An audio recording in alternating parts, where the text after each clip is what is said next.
Bonjour à tous. Mon nom est Pascal Borel et je ne vous parle pas des montagnes suisses, je suis à Genève pour enregistrer le livre 4 Ovette 24. Chapitre 1. Nos civilisations n'échappent pas aux règles de l'évolution de la vie. Seuls les chemins non parcourus te conduiront là où tu veux aller. Les excuses rendent ta journée plus facile, mais demain plus difficile. Alors que ta discipline rend ta journée plus difficile, mais demain plus facile. Tous les êtres humains sont des Africains.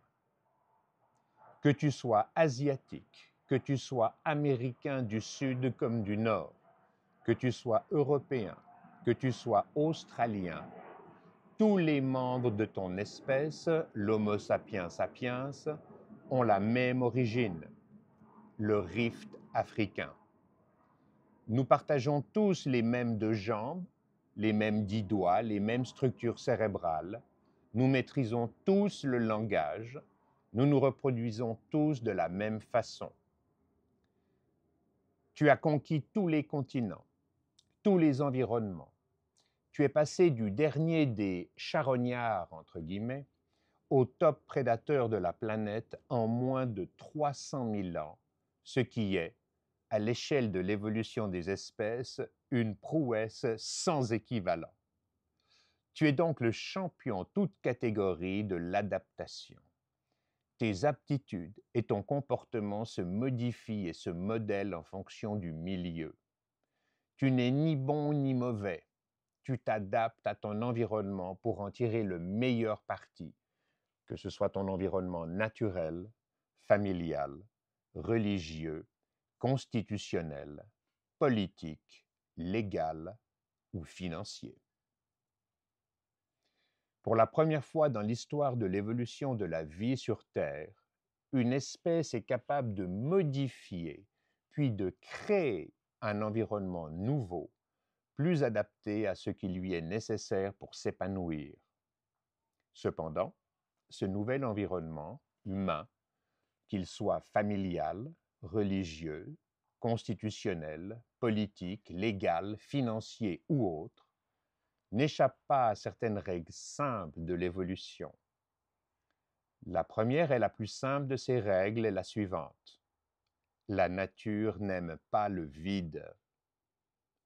Dès qu'un environnement naturel ou construit par les humains offre la possibilité à une espèce ou à un membre de celle-ci de se reproduire plus efficacement en assurant une stabilité, un confort et une plus grande sécurité, la niche ainsi créée est immédiatement occupée. Il en est ainsi chez toutes les espèces vivantes sans exception, des plus petits virus et bactéries aux plus sophistiqués des reptiles et mammifères.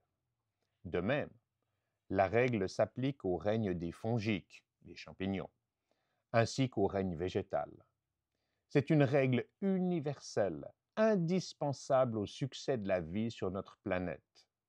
Dès lors, comment peux-tu reprocher aux politiques, aux financiers, aux professionnels de l'éducation ou de la santé d'occuper et souvent d'abuser des opportunités que nos environnements constitutionnels et autres cadres légaux leur offrent sur un plateau d'argent? Il serait contre nature pour quelque acteur que ce soit de notre environnement humain de ne pas tirer parti au mieux pour lui-même de son secteur d'activité.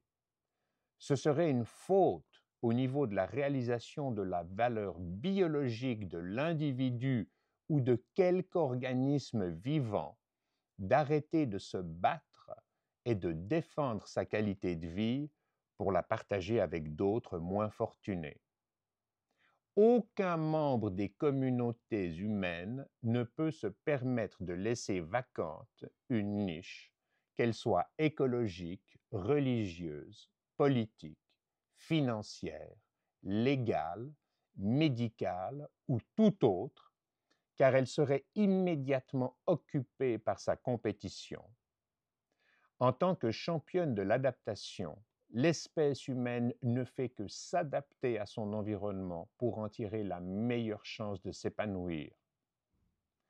Ce modèle est à l'image des règles évolutives qui ont gouverné l'évolution de la vie depuis 3,8 milliards d'années sur notre planète. Nous ne les changerons pas, et c'est bien ainsi. À titre d'exemple, penses-tu qu'après 165 millions d'années de règne, les dinosaures auraient laissé leur place aux mammifères sans un changement environnemental majeur qui les a conduits à l'extinction? Penses-tu que quelque espèce vivante que ce soit va se retirer des niches écologiques qu'elle occupe, car c'est dans l'intérêt du plus grand nombre et de la diversité des espèces?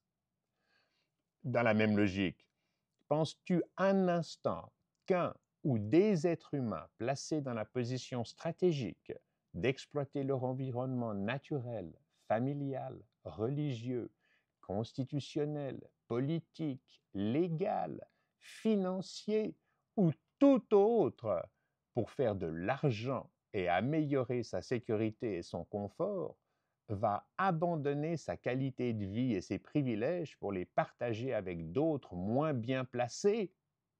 Évidemment pas. Bien au contraire. Au cours de son histoire, l'humain a utilisé le mensonge, la dissimulation, la manipulation, le vol et tous les moyens à sa disposition, incluant la guerre, pour préserver ses avoirs et les faire fructifier au maximum, même si c'est aux dépens des autres. S'il en a la possibilité, il ira jusqu'à interpréter et modifier le cadre constitutionnel, le cadre légal et financier pour servir ses intérêts. Tu ferais certainement de même si tu en avais la possibilité, car c'est dans tes gènes. C'est une règle universelle. Ce n'est ni bon ni mauvais. C'est tout simplement indispensable à l'évolution de la vie. C'est ce que tu observes dans tous les systèmes gouvernementaux de la planète sans aucune exception. Il n'y a pas de gauche, il n'y a pas de droite, il n'y a pas de conservateurs, pas de libéraux, il n'y a pas de démocrates, pas de républicains. Il n'y a que des intérêts personnels, des intérêts financiers et les règles qui les servent au mieux. En 2024, tous les partis politiques, tous les systèmes de gouvernance ne défendent qu'une seule chose, leur maintien au pouvoir pour en tirer leur qualité de vie. L'art ultime est de te convaincre qu'ils te prennent l'essentiel de la valeur de ton travail, qu'ils t'empêchent d'éduquer tes enfants, qu'ils te privent de ta liberté, tout cela dans ton intérêt. Ce vol institutionnalisé n'est fait que pour toi, pour le bien de tous, dans ton intérêt, pour le bien commun, entre guillemets. En fait, les politiques, les spécialistes, les experts bardés de diplômes te font croire que tu es trop stupide pour gérer ta vie. Ils t'ont enlevé ta confiance en toi et ils veulent que tu t'en remettes à eux. Bien sûr, ils te demandent de les payer par ton travail pour le service qu'ils te rendent. C'est ce qui s'appelle la politique. Mais tu peux corriger tout cela. Ta planche de salut réside dans le fait que tu construis toi-même 99% de l'environnement dans lequel tu vis aujourd'hui. Que ce soit ton environnement physique, comme tes habits, ta maison, tes routes, tes chemins de fer, ou ton environnement familial, social, constitutionnel ou légal, c'est toi qui en es le créateur. C'est toi qui en écris les règles. Tu peux donc facilement les modifier et les adapter à ce qui préserve tes intérêts et ceux du plus grand nombre. En fait, nos intérêts communs. Tu le verras plus avant dans le texte, je te proposerai la non-coopération sociale de façon simple, sans violence, d'aucune sorte, pour imposer les changements environnementaux nécessaires à ta sécurité, à ton confort et à ton épanouissement personnel. Je te mettrai au défi de la mettre en place. Tu testeras ta volonté et ton courage personnel. Les résultats sont garantis. On estime que sur Terre, environ 60 à 75% des êtres vivants vivent sous forme parasitaire. On pourrait dire sous forme symbiotique. Ce pourcentage dépend de la façon de différencier quels sont les organismes qui vivent entièrement aux dépens de leur hôte, de ceux qui participent activement à la survie de leur hôte. Les lichens en sont un bon exemple, car les lichens ont joué un rôle majeur dans l'évolution de la vie sur notre planète. C'est grâce aux lichens que la vie végétale a quitté son milieu marin d'origine pour s'adapter au milieu terrestre. C'est l'alliance d'un fongique, donc d'un champignon, et d'une algue. Le fongique s'est laissé parasiter par une algue à qui il offre le milieu liquide dont l'algue a besoin pour survivre en milieu terrestre. Le fongique y trouve son intérêt, car l'algue effectue la photosynthèse qui produit les nutriments, essentiellement des sucres, dont le champignon se nourrit. C'est donc bien une symbiose dans laquelle une algue a parasité un champignon qui lui offrait une protection pour conquérir un nouvel environnement jusqu'ici inaccessible. Cette parasitose est une symbiose dans laquelle les deux protagonistes trouvent leur équilibre dans une harmonie des échanges qui les maintiennent tous deux en vie. Ensemble, ils sont plus forts, plus adaptés à conquérir de nouveaux environnements. C'est un win-win deal. En ce sens, la connotation péjorative que tu attribues aux parasites n'a pas lieu d'être. C'est une faute de pensée. C'est un jugement de valeur que tu dois éliminer de ton esprit, car c'est un modèle essentiel au succès de la vie sur Terre. Tu pourrais même dire que c'est le meilleur modèle, puisqu'en 3,8 milliards d'années d'évolution de la vie, c'est celui qui a eu le plus de succès et qui compte le plus de représentants vivants aujourd'hui. Il n'est pas surprenant qu'au sein de nos sociétés humaines, tu retrouves les mêmes ratios entre les créateurs de richesses et les parasites qui vivent à leurs dépens. Je te parle évidemment des politiques qui t'offrent le milieu dont tu dépends pour que tu puisses leur offrir le produit de ton travail, ton argent, dont ils dépendent à 100%. En fait, nous sommes tous issus et dépendants de nos interactions les uns avec les autres. En tant qu'humain, c'est une évidence. Ton cerveau est précablé, mais vide à la naissance, et tes parents te le remplissent petit à petit. Ils t'apprennent à marcher, ils te donnent accès au langage, à tous tes comportements sociaux. Tu apprends par mimétisme, et grâce à des neurones spécialisés, tu ressens en toi, dans tes propres terminaisons nerveuses, chaque mouvement, chaque action de tes semblables. C'est pour cela que tu es si sensible au langage corporel, au body language. C'est pour cela que tu aimes le cinéma, car les bons acteurs te font recréer par mimétisme et ressentir en toi, dans tes neurones et dans toutes tes terminaisons nerveuses, chacune de leurs actions. D'où le succès de l'industrie pornographique. Tu reproduis les modèles que tu as comme exemple à tes côtés. En fait, tu es la somme des 4 personnes avec qui tu passes le plus de temps. Si l'exemple est bon, tu deviens une bonne personne. Si l'exemple est mauvais, tu l'intègres et il devient ta réalité avec la même facilité. Un mensonge répété suffisamment de fois devient ta vérité. Si tu as d'autres points de référence au stade adulte, tu peux te reconstruire une autre réalité, mais c'est un gros effort, un exercice très coûteux pour ton cerveau. Rappelle-toi que ta faculté d'adaptation vient du fait que ton cerveau est précablé, mais vide à la naissance, et qu'il peut accueillir de la merde avec autant de facilité que des bonnes choses. Pendant tes premières années de vie, tu n'as aucun choix. Tu vas le remplir de ce qui constitue ton environnement direct. Si tu as la chance d'avoir des parents qui jouent le rôle de père et de mère, qui t'éduquent eux-mêmes, il est probable que leur bienveillance te donne accès aux valeurs humaines qui font le succès de notre espèce. A contrario, si tu as des parents démissionnaires qui comptent sur l'école et les programmes d'enseignement étatiques standardisés pour te conduire à l'âge adulte, tu deviens ce dont les États ont besoin.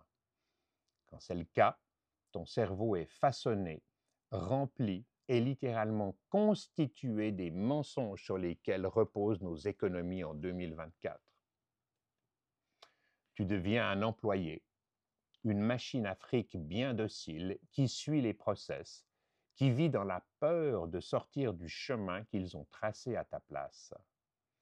Sans pouvoir t'en rendre compte, tu es au service d'un tout petit nombre de dirigeants qui concentrent dans leurs mains la valeur de ton travail, qui te volent ta liberté, ta capacité de penser différemment, ta capacité d'entreprendre et même ta capacité à fonder une famille et à éduquer tes enfants. Au stade adulte, tu reproduis toujours le même modèle que celui dont tu es la victime, car ton cerveau est incapable de faire germer autre chose que ce qui y a été semé. Garbage in, garbage out, comme le disent les anglo-saxons. En français, de la merde à l'entrée, de la merde à la sortie. L'évolution de la vie t'a rendu complètement interdépendant de ton milieu, jusqu'au sein de chacune de tes cellules. À titre d'exemple, les centrales énergétiques de toutes les cellules de ton corps, sans exception, sont appelées les mitochondries.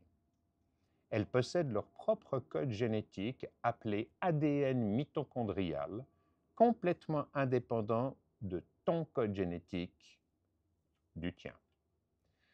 Tu vis donc grâce à une symbiose avec un organisme complètement étranger à ton code génétique qui se reproduit par lui-même au sein de chacune des cellules dont tu es constitué. Le plus fou est que ce sont ces mitochondries qui produisent l'énergie nécessaire à chacun de tes mouvements, à chacune de tes pensées et à toutes tes réactions métaboliques. L'interdépendance est partout. Un autre exemple, à plus large échelle. Les animaux, dont nous faisons évidemment partie, ont besoin d'oxygène pour faire les oxydations nécessaires à nos fonctions biologiques. Nous tirons cet oxygène de l'atmosphère. Ce sont les plantes et tous les organismes capables de faire la photosynthèse qui, au fil des millions d'années, ont produit chaque atome d'oxygène que nous respirons. Il n'y a pas d'autre source d'oxygène dans l'atmosphère que celle produite par la photosynthèse à partir du gaz carbonique, le CO2. À l'échelle planétaire, c'est encore une fois une forme de symbiose entre le règne végétal et le règne animal. Sans cette relation intime avec les végétaux qui te fournissent l'oxygène dont tu dépends, tu n'existerais tout simplement pas. Comme il t'est facile de le comprendre, les règles de l'évolution de la vie s'appliquent aussi à nos sociétés humaines. Dans la culture chrétienne, la Bible dit « Dieu créa l'homme à son image ». Parole prémonitoire s'il en est, car nous avons créé nos sociétés humaines à notre image. Tu ne peux pas y échapper. Il est logique que tu retrouves à peu de choses près, les mêmes ratios entre l'évolution naturelle des espèces vivantes et les systèmes sociaux que nous avons créés, dans lesquels tu vis aujourd'hui. Un large pourcentage des humains vit aux dépens de ceux qui produisent des richesses et qui acceptent de les partager pour qu'un équilibre harmonieux se mette en place. Dans ce contexte, tu peux dire que tous les individus qui ne produisent rien de tangible sont des centres de coût. Ils sont les parasites des systèmes humains et sociaux que nous avons créés et dans lesquels tu vis aujourd'hui. Néanmoins, tous les acteurs ont leur rôle et sont indispensables au fonctionnement du système global. Comme dans la nature, tant que les échanges entre les parasites centres de coût et leurs hôtes créateurs de richesses restent équilibrés, chacun y trouve son compte et vit sa vie en harmonie, en symbiose avec les autres. Cet équilibre te rend plus fort, car l'union fait la force, n'en déplaise aux survivalistes. There is safety in number. En français, la sécurité vient du groupe. Ta sécurité vient plus de la communauté dans laquelle tu vis que de ta capacité à survivre seul.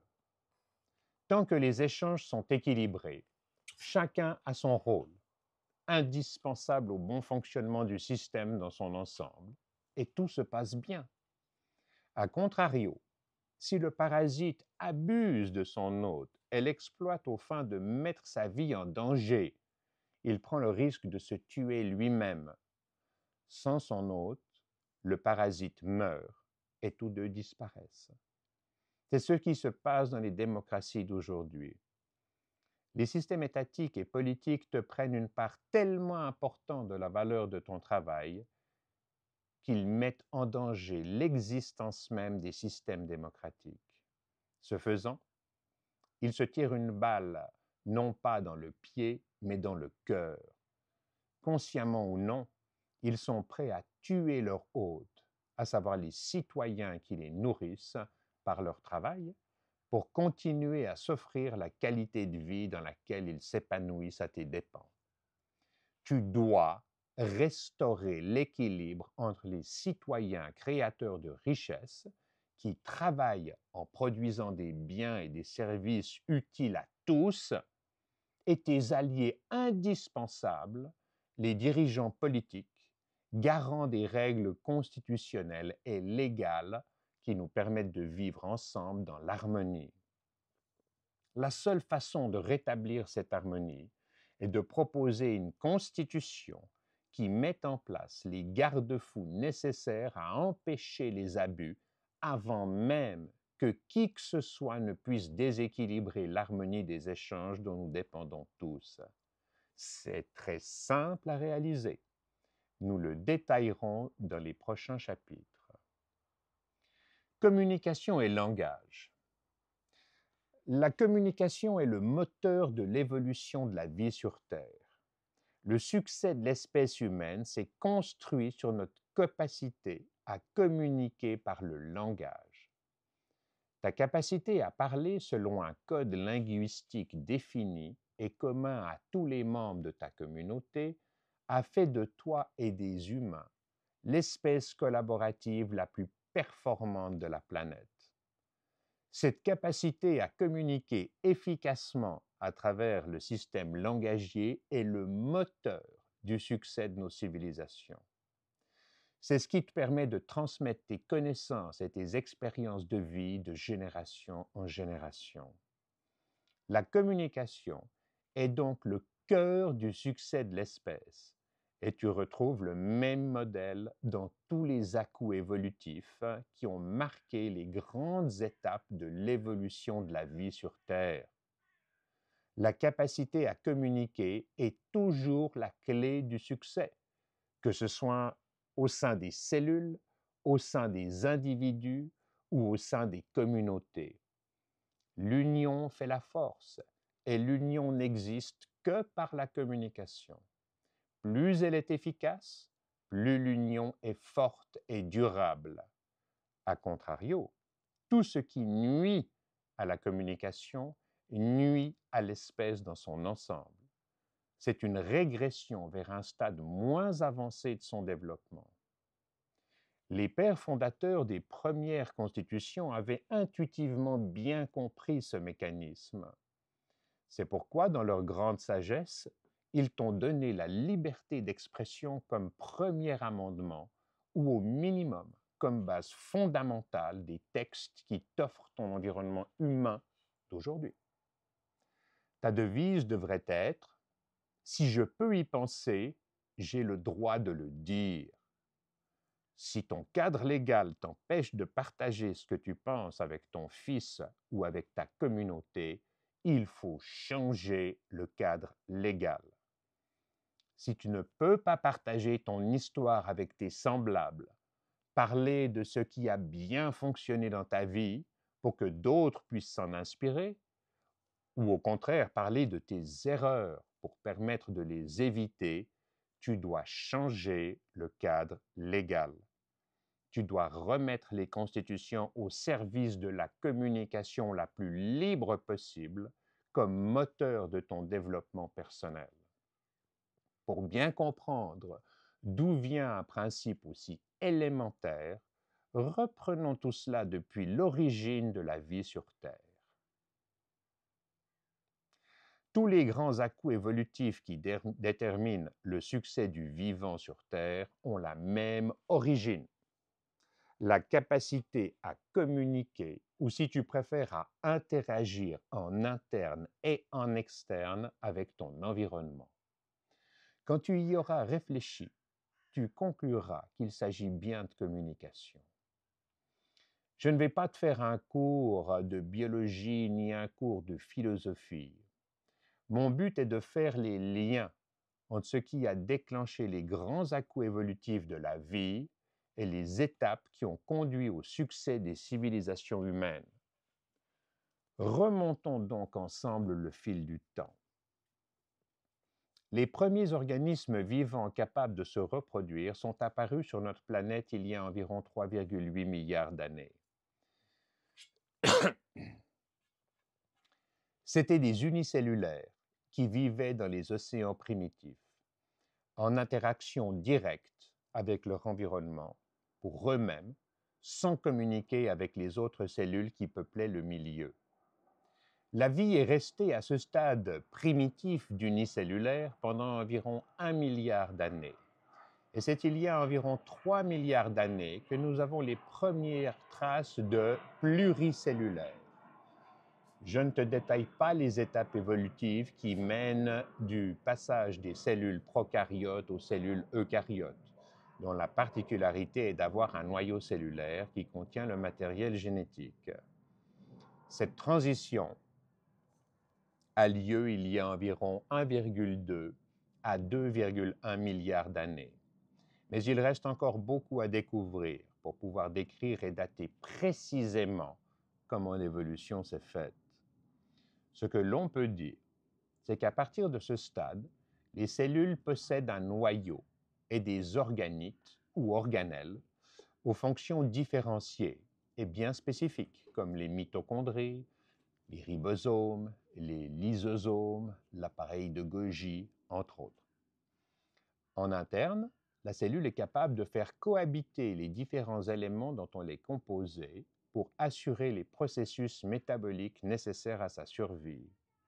Même si cela se passe au niveau microscopique, au niveau biochimique, c'est déjà une forme de communication entre les différentes fonctions de la cellule qui, seule, peut assurer le succès de l'ensemble. C'est un à-coup évolutif majeur, et à partir de ce moment, tout s'enchaîne de plus en plus vite.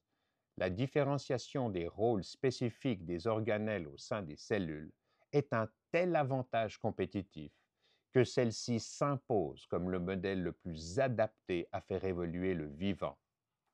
Les cellules s'allient les unes aux autres pour devenir plus efficaces à tirer parti de leur environnement et à s'imposer aux espèces moins évoluées. Les cellules reproduisent en quelque sorte le modèle de communication interne de leurs organelles pour former des organismes pluricellulaires aux tissus différenciés. Ces pluricellulaires ont trouvé le moyen de faire communiquer, entre guillemets, les cellules entre elles pour leur attribuer des fonctions différenciées tout en restant unies au sein d'un même organisme. C'est un nouvel à-coup évolutif. Les premières cellules photosensibles apparaissent. Ce seront nos futurs yeux. Elles sont connectées à une ébauche de systèmes nerveux qui communiquent avec des cellules chargées de la locomotion. Ce seront nos muscles et nos squelettes. Quelques cellules sont chargées de l'assimilation. Elles deviendront nos systèmes digestifs. D'autres sont chargées de l'excrétion. Ce seront nos reins. D'autres sont chargées de capter l'oxygène et de se débarrasser du gaz carbonique. Ce seront nos cœurs, nos poumons et nos systèmes circulatoires. Toutes ces fonctions différenciées au sein d'un même organisme doivent être coordonnées. Elles doivent communiquer entre elles pour assurer le fonctionnement harmonieux de l'ensemble. Cette communication entre des fonctions spécifiques données à des cellules différenciées provoque un à-coup évolutif majeur, car elle adapte ces nouveaux organismes à des environnements jusqu'ici inaccessibles. Tu pourrais dire que, pour tous les organismes complexes vivants aujourd'hui, la capacité à communiquer jusqu'au sein même de tes cellules est la condition indispensable qui assure ton succès et ton adaptation à tous les environnements que la Terre met à ta disposition. Au fil de l'évolution, la communication va prendre toutes les formes possibles et imaginables. Au départ, elle est purement biochimique. Ce sont des hormones, des enzymes, des protéines ou autres qui déclenchent les actions programmées dans ton ADN. Cette coordination, donc cette communication en interne, est tellement efficace chez les organismes qui en disposent que, très vite, les membres d'une même espèce reproduisent le même modèle pour s'organiser entre eux, pour coordonner leurs actions, pour former des groupes d'individus dans lesquels chacun joue son rôle. L'union fait la force. Et comme le disent les anglo-saxons, there is safety in numbers. En français, le groupe t'offre ta sécurité. La nature l'a bien compris. Elle s'en sert pour évoluer. C'est probablement chez les arthropodes, donc les insectes, que tu en as les exemples les plus frappants. Pense aux fourmis, aux abeilles, aux termites et tant d'autres. Elles communiquent en continu par des messages chimiques, par des phéromones, par des attitudes de positionnement du corps ou par des petites danses, entre guillemets, comme les abeilles, pour indiquer la direction d'une source de nourriture. Les insectes sociaux sont parmi les êtres vivants qui ont le mieux réussi sur notre planète. Ils communiquent entre eux de façon tellement efficace qu'ils sont même capables, comme les termites, de se coordonner pour modifier leur environnement et l'adapter à ce qui leur convient le mieux pour s'épanouir. Les exemples sont sans fin, mais c'est toujours la communication, quel que soit le vecteur utilisé, qui mène au succès. À ce stade, tu te demandes certainement pourquoi je te décris comment les premières cellules ont communiqué entre elles pour assurer le succès de l'évolution de la vie sur Terre. Pourquoi je te parle de la communication comme moteur du succès des espèces collaboratrices? Quel est le lien avec les amendements constitutionnels dont ce texte est l'objet? Ne sois pas trop pressé. Nous avons créé nos civilisations à notre image, en reproduisant ce qui fonctionne bien et en mettant de côté ce qui ne débouche sur rien. Les modèles qui ont déterminé les succès biologiques se retrouvent facilement dans les succès ou les échecs de nos organisations humaines. Je vais te le démontrer. Comme tu l'as certainement bien compris, la communication est au cœur des succès évolutifs de toutes les espèces qui s'en sont dotées. L'être humain n'échappe pas à cette règle fondamentale. Et nous avons poussé le concept beaucoup plus loin qu'aucune autre espèce vivante ne l'avait fait jusqu'ici. Je te parle bien évidemment de notre capacité à parler, à échanger nos connaissances, à les transmettre de génération en génération. La communication que permet le langage est l'arme absolue. C'est l'outil spécifiquement humain qui nous fait passer du dernier des charognards au top prédateur de la planète en moins de 350 000 ans. C'est la forme de communication ultime sur la planète Terre. Elle provoque un à-coup évolutif sans précédent, car elle permet à l'humain de dominer sans compétition possible toutes les autres espèces vivantes aujourd'hui. C'est un tel avantage compétitif que tous les humains, sans exception, quelle que soit la langue parlée, ont structuré leur cerveau pour maîtriser le langage. Tu pourrais dire que notre succès tient à 99% à notre capacité à communiquer par la parole.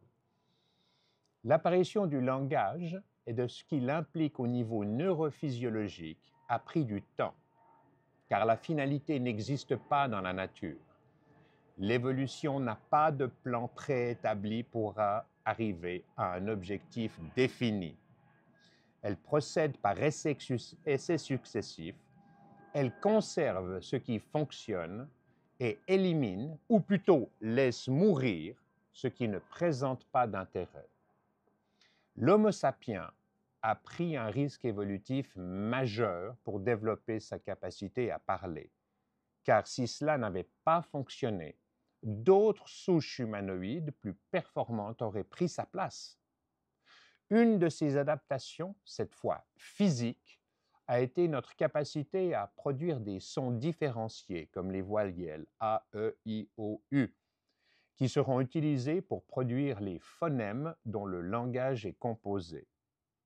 Pour y arriver, il a fallu dégager et allonger les cordes vocales en abaissant plus bas dans la gorge la séparation de la trachée vers les poumons et de l'ésophage vers l'estomac. L'abaissement de la séparation trachée-ésophage est un risque évolutif majeur, en particulier chez les nouveau-nés et les jeunes enfants. Si ceux-ci régurgitent ou vomissent le lait maternel, ils ont de fortes chances de broncho-aspirer, ce qui est, encore aujourd'hui, une cause fréquente de mortalité chez le jeune enfant. Il a donc fallu des centaines de milliers, voire 1 ou 2 millions d'années pour que, par tâtonnements successifs, la nature nous donne notre arme ultime, le langage. Certains paléontobiologistes, paléontologues et biologistes, parlent de l'apparition de proto-langages il y a déjà 2 millions d'années. C'est possible, mais la plupart s'accordent à dire que le langage tel que tu l'utilises aujourd'hui, doté d'une syntaxe de sujet, verbe, complément, date d'environ 350 000 ans au maximum. Cette évolution récente pourrait être due à des mutations du gène FOXP2 qui contrôle la façon dont s'expriment plus de 1000 gènes impliqués dans l'émergence des structures cérébrales nécessaires au système langagier. On retrouve ce même gène chez beaucoup d'espèces, entre autres chez les oiseaux, qui communiquent par le chant. Mais chez l'homme, il est beaucoup plus dominant. Par exemple, il est probable que le groupe de gènes influencés par FOXP2 nous a donné le sens du rythme, indispensable à la locution et commun à toutes les langues. C'est la raison pour laquelle nous sommes tous sensibles au rythme du rire qui, s'il est trop rapide ou trop lent, nous semble incongru ou signifier autre chose que la satisfaction du rire. Ce sens du rythme fait de nous la seule espèce qui aime danser, la seule espèce qui compose de la musique, qui l'écoute avec délectation et qui la considère comme la seule langue universelle qui nous unit tous. J'y ajouterai peut-être les mathématiques, mais cela viendra beaucoup plus tard. Beaucoup d'inconnus subsistent dans l'apparition de la communication langagière, et il nous faudra certainement encore plusieurs générations de chercheurs pour comprendre les étapes spécifiques de cette évolution. La communication par la parole provoque un nouvel à-coup évolutif pour l'espèce humaine. Il ne faut que quelques dizaines de milliers d'années, au maximum 1 ou 2 centaines de milliers d'années, pour que l'humain s'impose comme le prédateur ultime et commence son expansion. Il s'organise en espèces collaboratives et forme des communautés de 30 à 150 individus environ, très rarement plus. Selon les psychologues, psychiatres, médecins, paléontologues, la raison en est assez simple. C'est le tiers regard. Tu vois les autres et les autres te voient. Quand tu vis dans une communauté allant jusqu'à 150 individus, tu connais chaque membre de celle-ci. Tu connais leur nom, tu connais leurs parents et leurs enfants, tu connais leur rôle, tu connais leurs qualités et leurs défauts. Tu sais comment ils contribuent chacun à leur manière au succès du groupe dont tu fais toi-même partie. À titre personnel, tu te valorises par ta contribution aux activités et aux projets de la tribu. Tu en tires... Non, ça le fait pas. Ça le fait pas. Tu en tires ton statut social, tu es aimé, tu es reconnu par les autres qui viennent à toi pour te demander conseil. Ton estime personnelle passe par le regard que les autres ont sur toi. Tu veux être un pilier solide de l'organisation sociale dont tu fais partie. En bref, tu veux être fier de toi. De nos jours, tu dirais « Je veux pouvoir me regarder dans le miroir en me levant le matin ». Ce regard que les autres ont sur toi et que tu as sur les autres, ce tiers regard, agit comme un ciment social. Il te responsabilise, il te rend accountable. En français, il te rend redevable. Tu dois rendre des comptes à ta communauté si tu veux en faire partie. Cela fonctionne bien, car il t'est très difficile de vivre dans le mépris et les critiques de tous tes proches si tu es pris à faire ce qui va à l'encontre de leurs intérêts. Dès que tu dépasses 150 individus, ce principe de tiers regard ne te responsabilise plus de la même façon, car les relations deviennent anonymes. Tu ne connais plus tous les membres de ta communauté et ils ne te connaissent pas non plus. Tu peux les manipuler, leur mentir sur ton histoire pour les voler, pour mettre tes intérêts avant ceux du plus grand nombre, même si, in fine, tu dépends d'eux. Dans nos sociétés modernes, nous avons la technologie qui permet de ramener le principe de tiers-regard dans toutes les actions et les services qui ont un aspect social, qui servent la communauté. Le tiers-regard est la seule façon de permettre au système de gouvernance de redevenir fonctionnel, car si tu as un droit de regard sur un service qui sert ta communauté, tu sais immédiatement s'il fonctionne ou pas. Nous nous servons bien évidemment déjà du principe de tiers-regard quand c'est indispensable, par exemple pour l'audit des comptes des sociétés. Sans ce tiers-regard, les états financiers publiés seraient encore plus mensongers qu'ils ne le sont actuellement. Le tiers-regard a été le moteur du succès des premières communautés humaines jusqu'à la révolution agricole. Tu retrouveras ce concept comme moteur du succès de la refonte du cadre légal.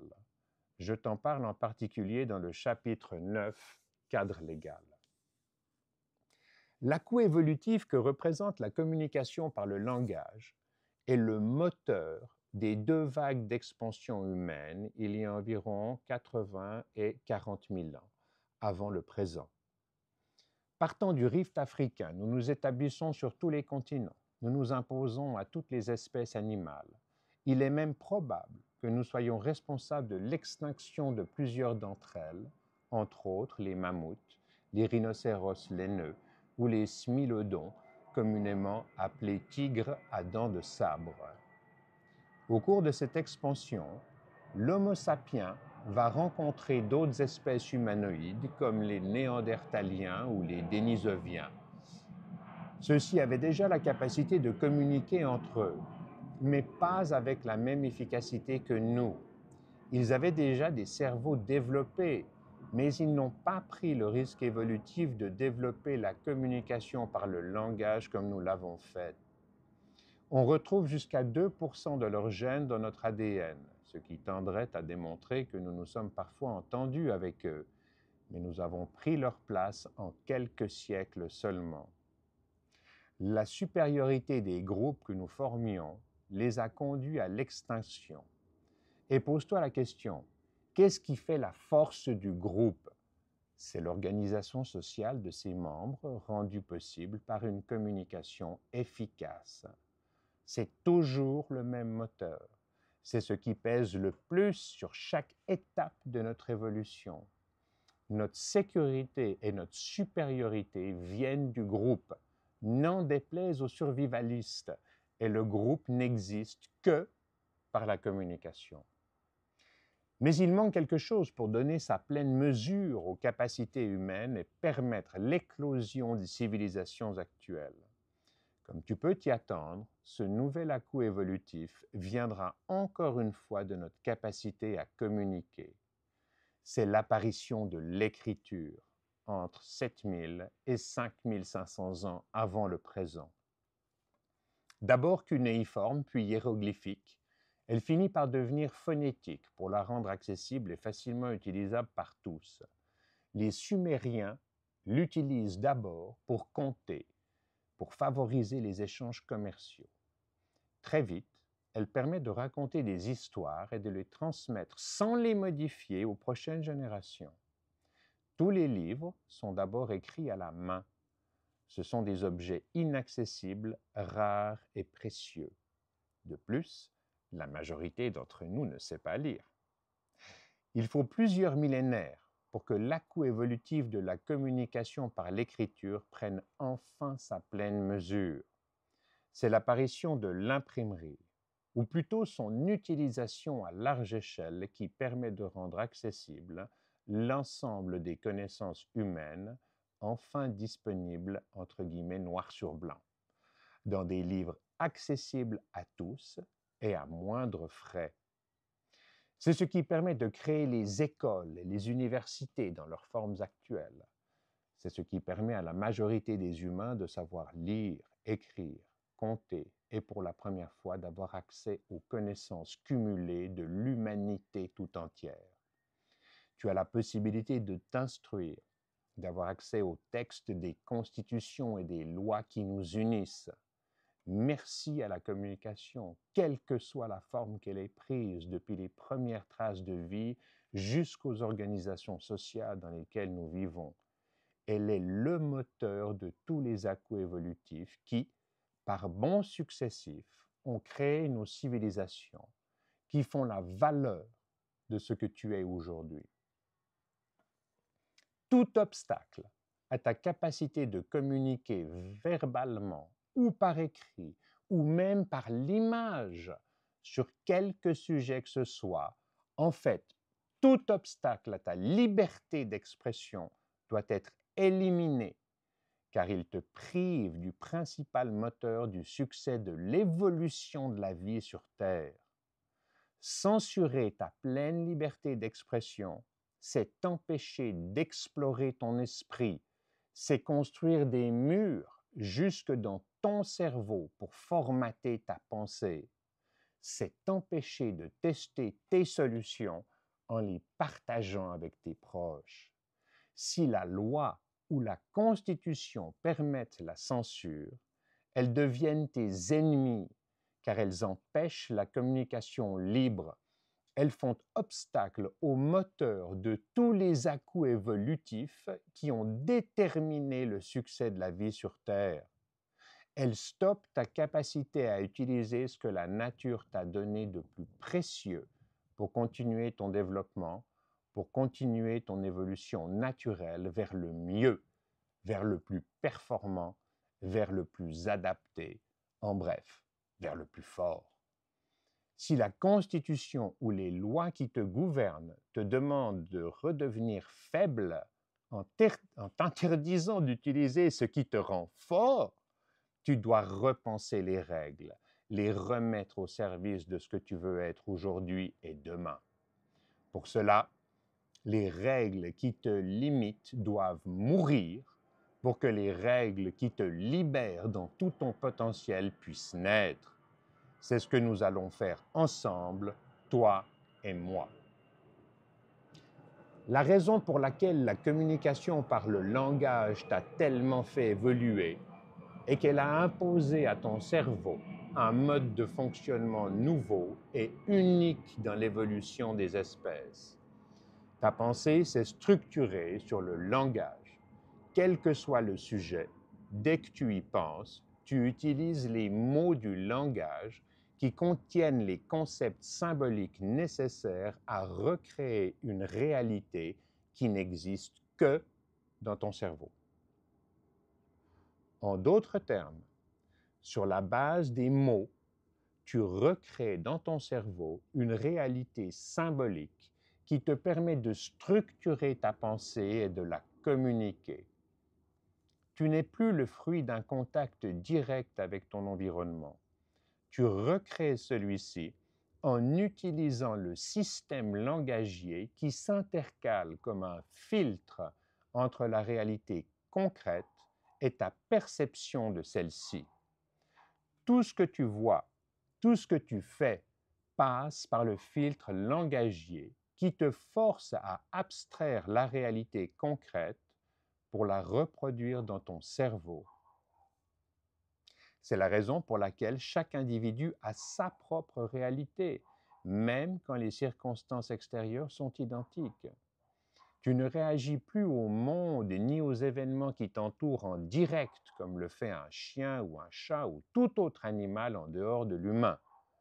Tu utilises les concepts symboliques que le système langagier stocke dans ta mémoire à long terme pour recréer une réalité abstraite qui devient ta vérité, qui devient ta perception et même ta compréhension du monde.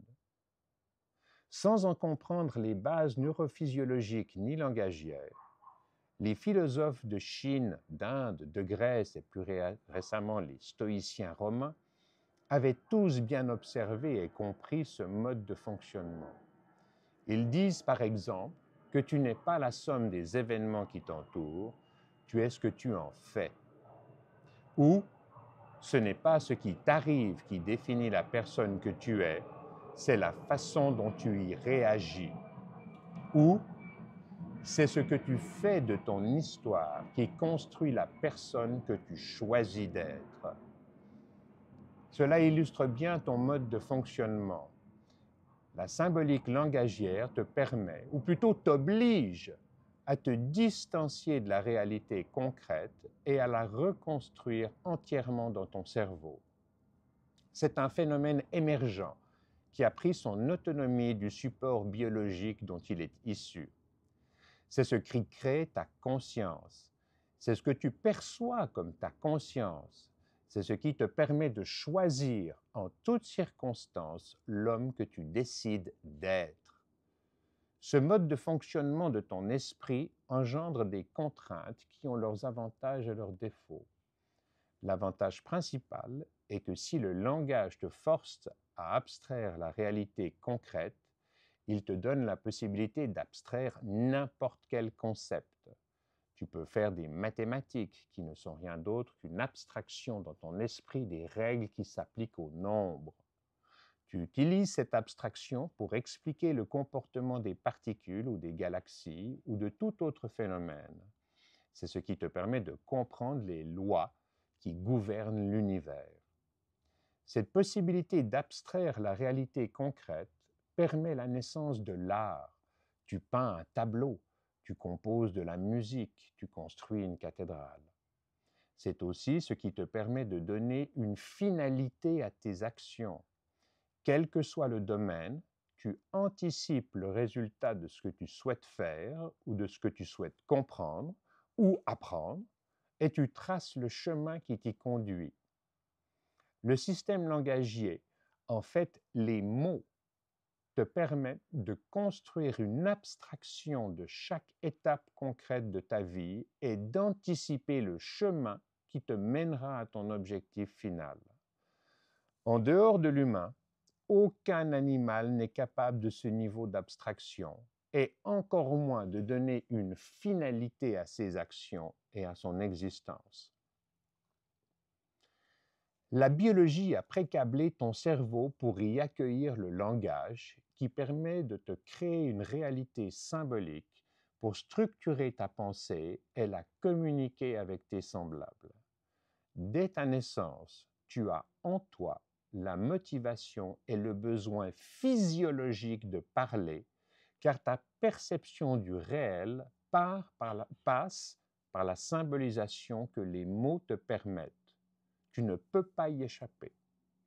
Tu as besoin de ce dictionnaire symbolique pour structurer ta pensée, pour te donner ton sens de la réalité, en fait, pour te donner ta conscience.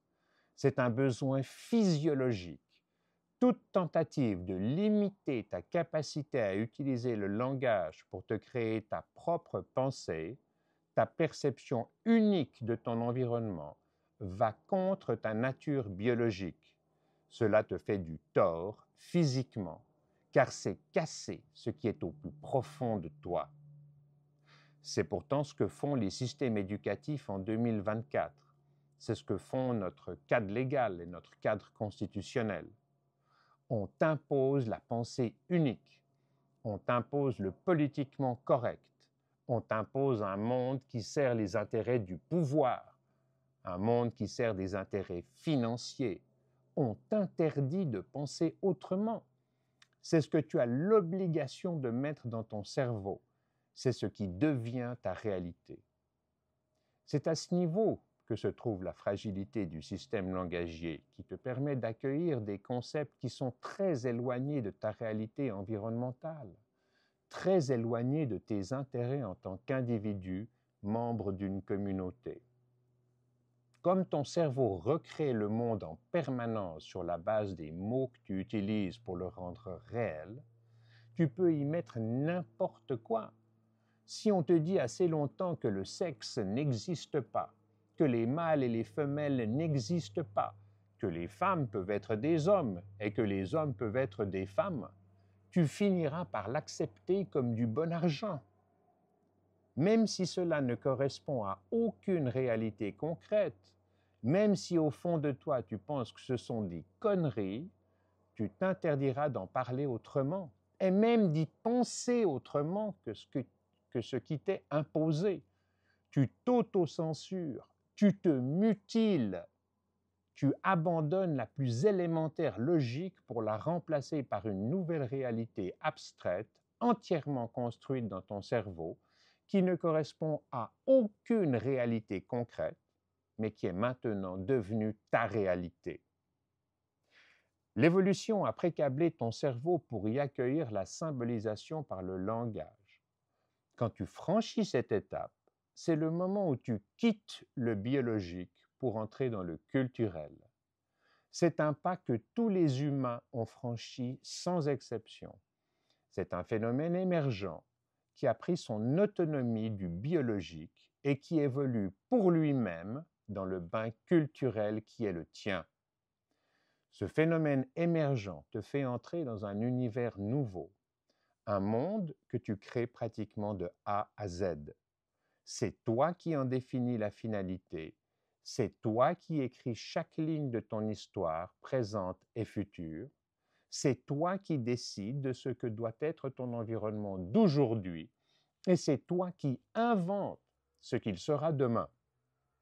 C'est la force et la faiblesse du système langagier qui, en te forçant à abstraire la réalité concrète, te permettent le meilleur comme le pire.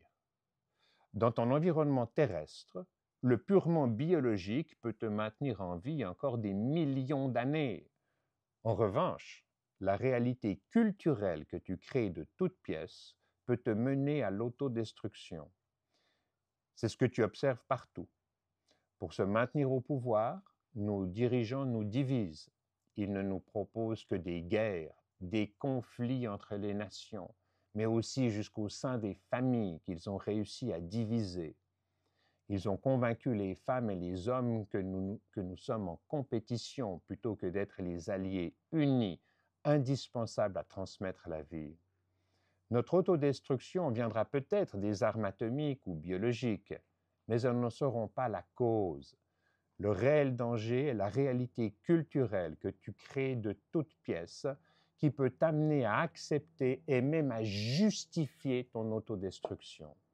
C'est ta perception de la réalité et ce que tu en fais qui est la fragilité, tu pourrais dire le défaut de notre système de pensée, c'est garbage in, garbage out. En français, de la merde à l'entrée, de la merde à la sortie. Tous les sages des 3 derniers millénaires qui ont pensé à l'art de gouverner les hommes pour qu'ils puissent être la meilleure version d'eux-mêmes sont tous arrivés à la même conclusion. C'est l'éducation des jeunes qui conditionne le succès d'une communauté et des civilisations.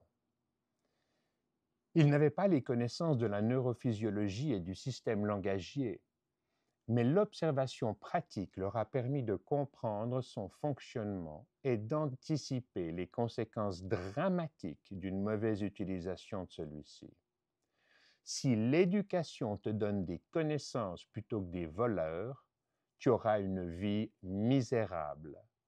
Pire, si l'éducation te donne de fausses connaissances, que tu peux aussi appeler des mensonges, sur ton environnement humain, naturel, social, politique, financier et même scientifique, tu te mettras en danger, car tu ne pourras plus avoir le comportement juste et adapté à tes conditions de vie.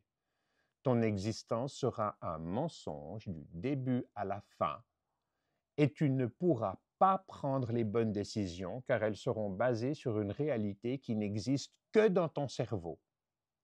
Tu n'auras pas une vie accomplie car intuitivement, tu sentiras que quelque chose ne tourne pas rond. Le seul remède est la pleine et complète liberté d'expression sans restriction aucune.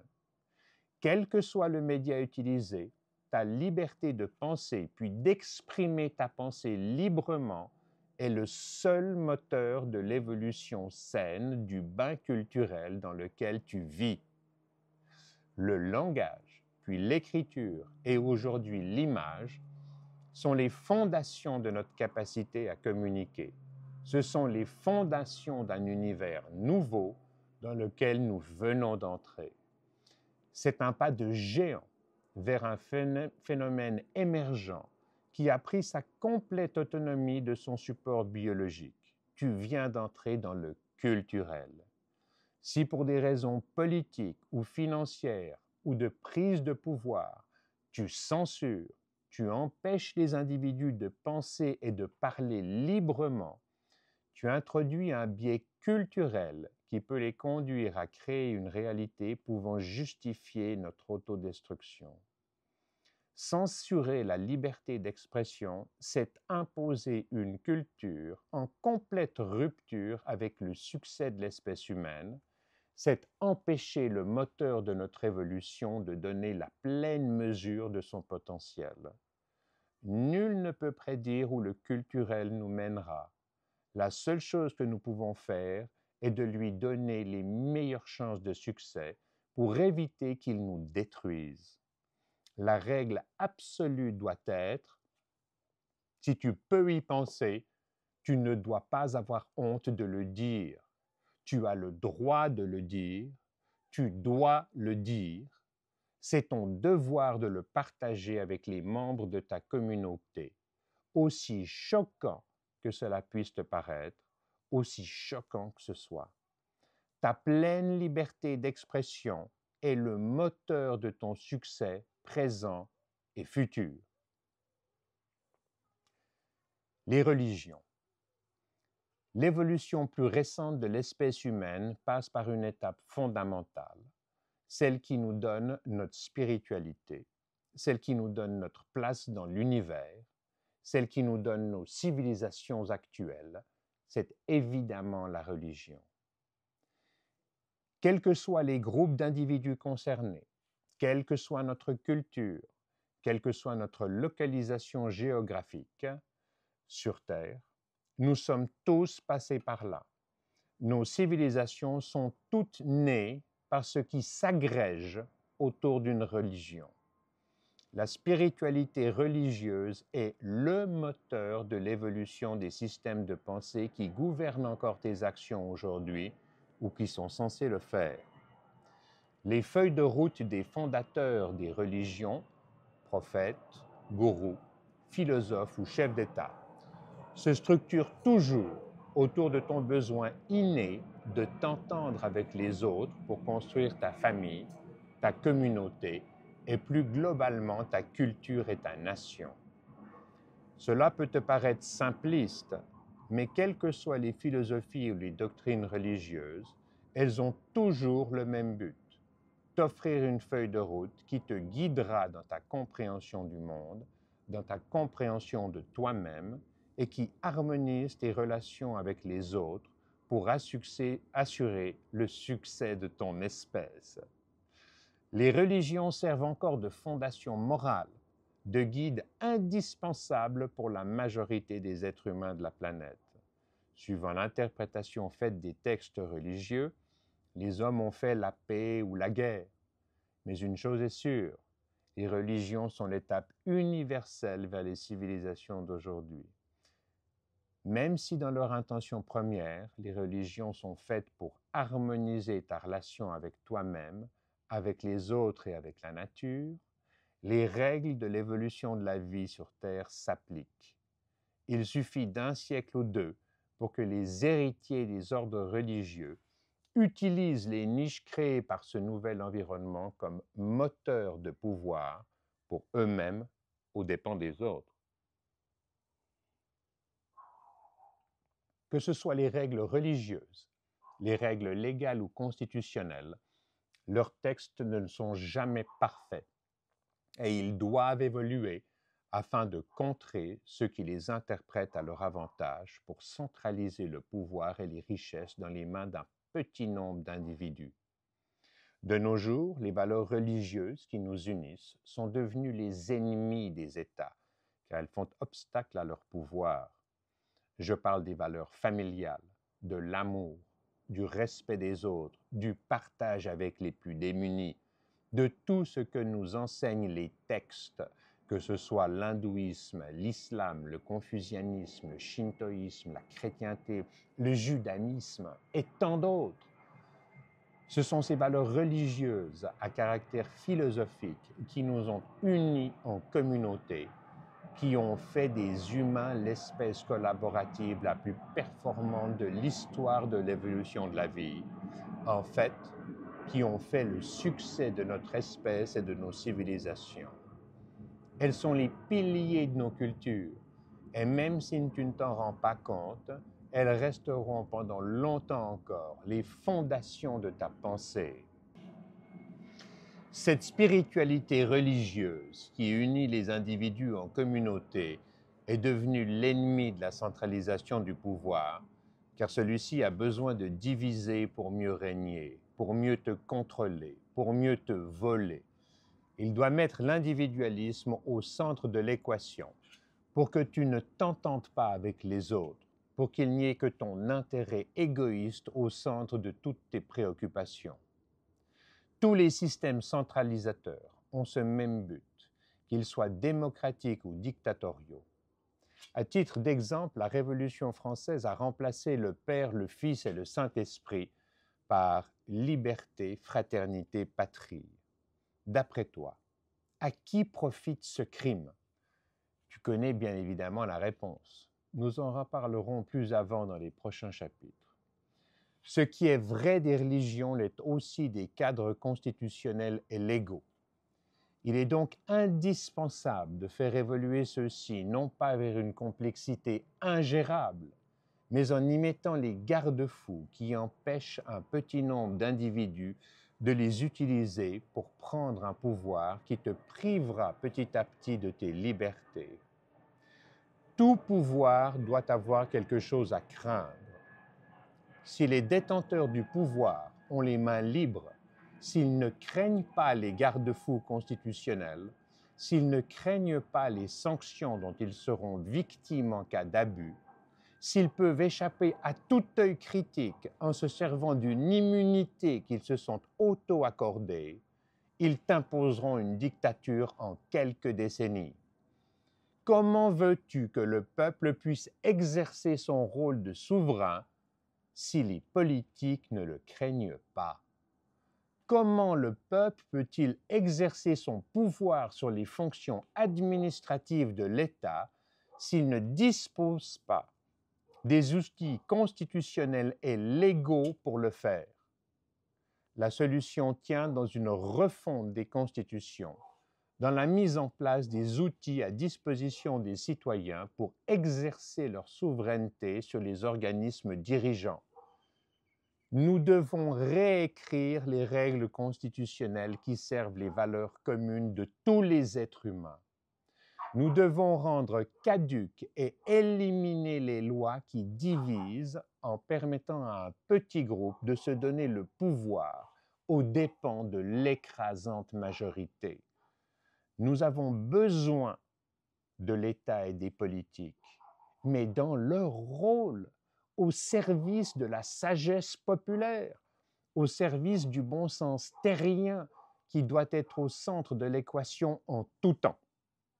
Le vote permettant d'élire le président de la nation tous les 5 ou 7 ans n'est pas suffisant.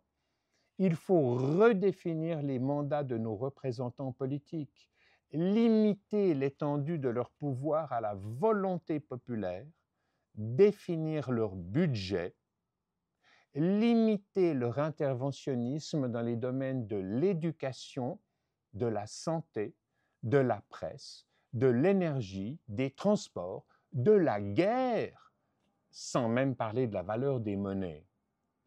Nous y reviendrons plus avant dans le texte. Nos ancêtres fondateurs des démocraties nous ont légué des systèmes gouvernementaux basés sur des constitutions et des cadres légaux. Dans leur grande sagesse et sous la pression du peuple, ils ont compris qu'en donnant des libertés et un pouvoir décisionnel à tous les membres de leur communauté, ils leur offraient une qualité de vie supérieure, synonyme d'une productivité et d'une créativité impossible à concevoir dans une dictature ou une royauté. C'est un win-win deal.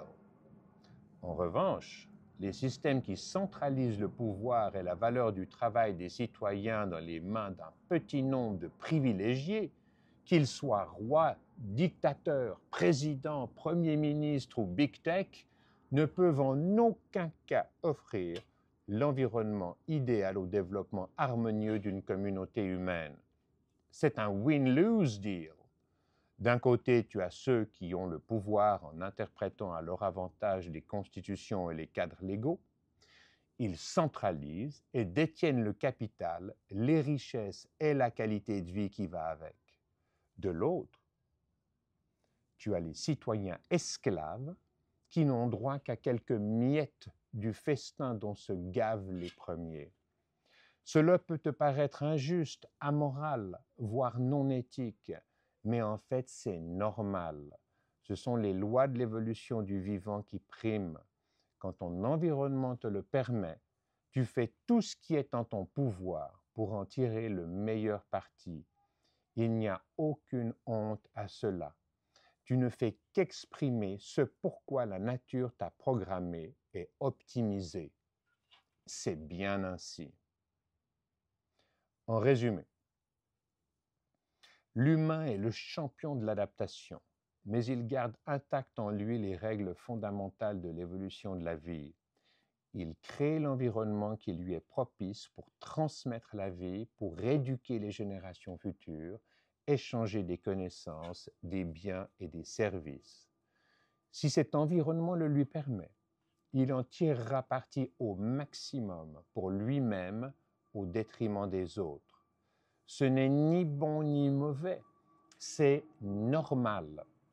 Fort de cette évidence, c'est à toi de réécrire les constitutions pour créer l'environnement dans lequel tu souhaites vivre. Si tu n'en as pas le courage, si tu n'as pas le courage de tester la validité des solutions qui permettent de faire évoluer un système, tu es condamné à stagner dans l'inertie des structures existantes. Tu dois revenir aux fondamentaux de notre espèce, à notre capacité collaborative, à notre envie naturelle de nous aimer, de nous parler, d'apprendre des uns et des autres, de partager nos connaissances, de partager nos cultures, de s'intéresser à l'autre comme moteur de notre évolution personnelle. Tu dois trouver la bonne solution, même si c'est après avoir essayé toutes les autres. Espérer le changement sans l'imposer de façon bienveillante est comme attendre le train à un arrêt de bus. Réveille-toi, reprends ta souveraineté, sois maître de ton destin. Tu trouveras dans le chapitre 11 tous les articles constitutionnels qui reconstruiront les fondations de nos démocraties, qui leur redonneront leur force, basées sur certains des fondamentaux dont je te parle dans ce chapitre. Si tu comprends maintenant le rôle de la communication et en particulier du langage dans l'évolution de l'espèce humaine, tu devrais lire l'article constitutionnel 6 sur la liberté d'expression, aussi choquant soit-il. Paix à toi, paix à tous les citoyens de la planète.